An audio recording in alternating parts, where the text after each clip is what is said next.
Welcome back. Today we explore one of the cornerstones of physics, Newton's three laws of motion. These laws explain how and why objects move or stay still. Let's begin. Law 1. Law of inertia. Newton's first law.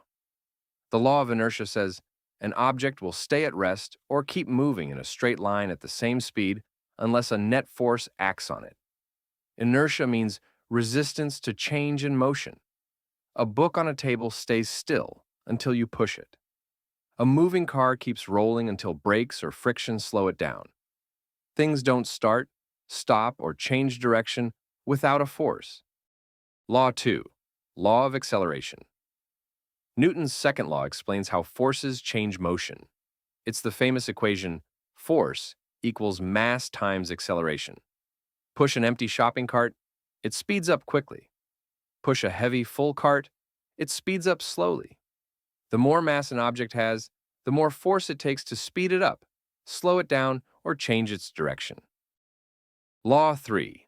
Action and reaction. Newton's third law says, for every action there is an equal and opposite reaction. This means forces always come in pairs. When one object pushes on another, the second object pushes back with the same strength, but in the opposite direction.